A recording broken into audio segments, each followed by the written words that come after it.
197 pounds, #1 ranked. Sound like a broken record here. Kollin Moore, Ohio State. Anthony Messner, he'll get the call today for the Scarlet Knights. Tough call for Anthony Messner, 0-4 on the season here, going against #1 ranked Kollin Moore. And, he's just a guy that, you saw coming right from the beginning.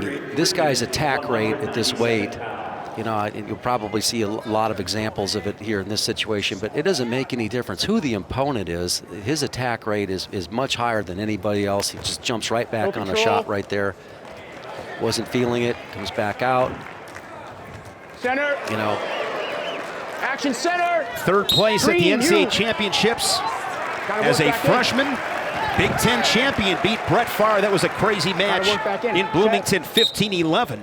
Out of Burbank, Ohio, Norway High School, the first ever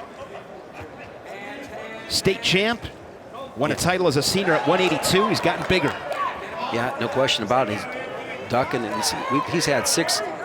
Moore has had 6 solid attacks.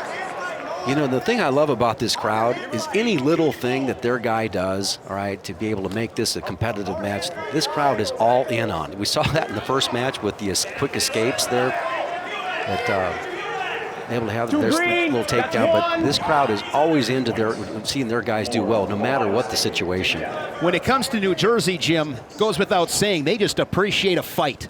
They appreciate that. Yeah, no question about it. Moore leading at 2-0.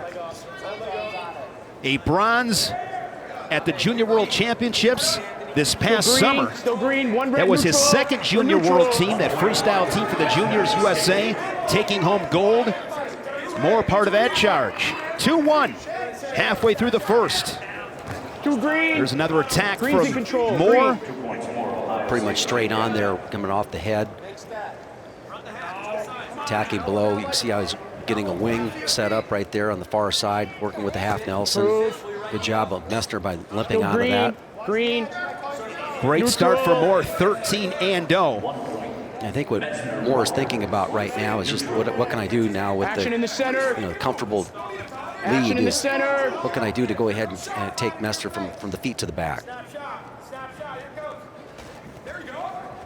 Last year averaged over 18 points a match. No control. Talked about that attack rate before. That's in matches that didn't end in a pin, and right back on the attack once again, right back into an arm bar.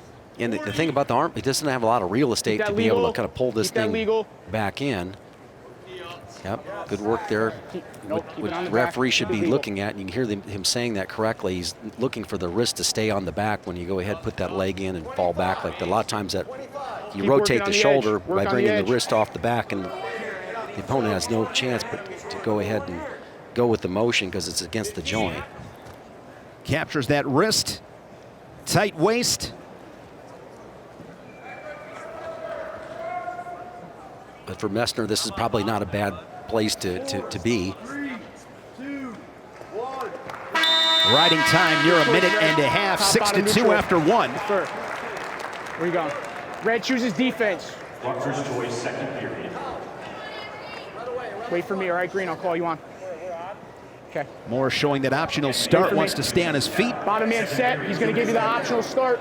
Cover proper. Optional start. A lot of times you see guys will just look for cradles, try to catch that first knee coming up and heads down a little bit, just come out in front. Ooh, wow, nice shot right there. Bringing the hips to the party, scoring at the edge of the mat.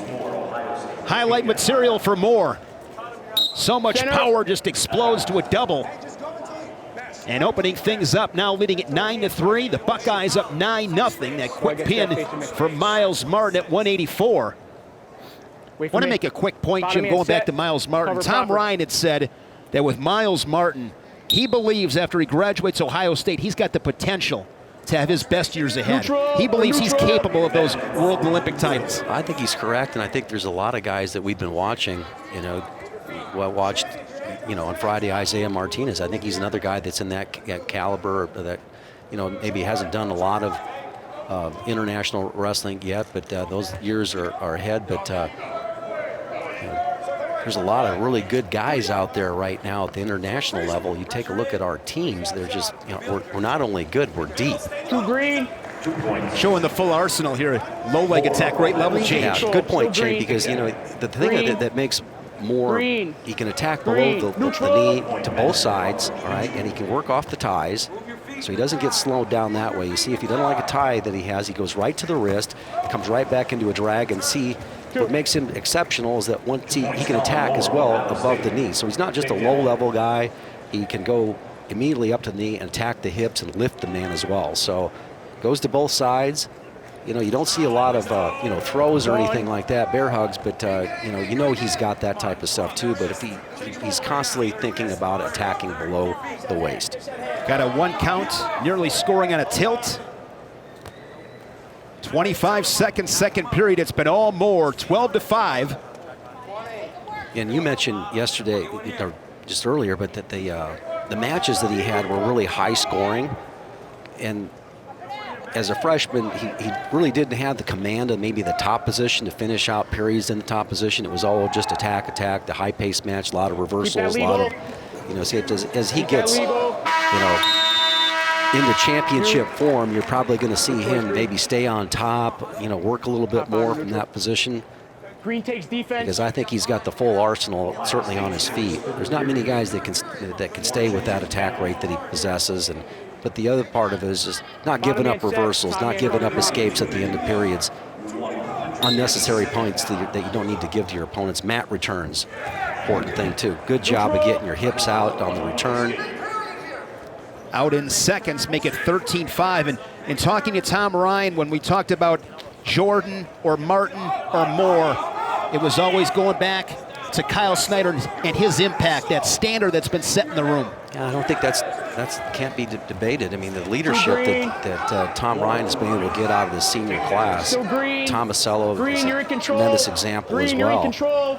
But slotting guys, even transfer guys into the program that are, you know, adapting to that culture that they're developing. Look at this work there still going on by Moore. It's just in, out, right? Attack, out, spin around. And again, you know, the opponent probably has a little bit to do with this, but he's just he does this against everybody. Now he's going to work on that tilt, bottom leg. Going to try to get the hips turned. You get the hips turned, the shoulders will follow. Yep. He's got riding time now over 3 minutes. Looking for a turn and a tech. Yeah, what you don't want to do is try not to give up that bottom leg, and what Messner's doing a good job of is, see how he went with the arm right there. I love that technique right there because he ended up, Keep that legal. Keep that legal. I think he got a count on it, but you know, he wasn't having success with the legs, so he dropped his arm back in there to pick up on the bottom leg. Potentially dangerous. Whistle, pressure on the right shoulder.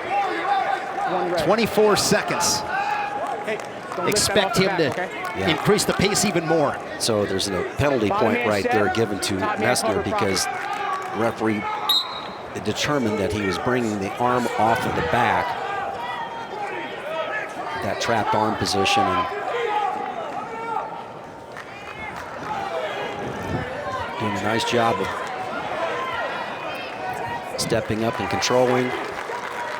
Good workmanlike major decision for Kollin Moore. Messner avoids the tech with the riding time. 18-7 and a major decision for Ohio State. Tack on 4 more on the team scoreboard for the Buckeyes. Now lead it 13-0.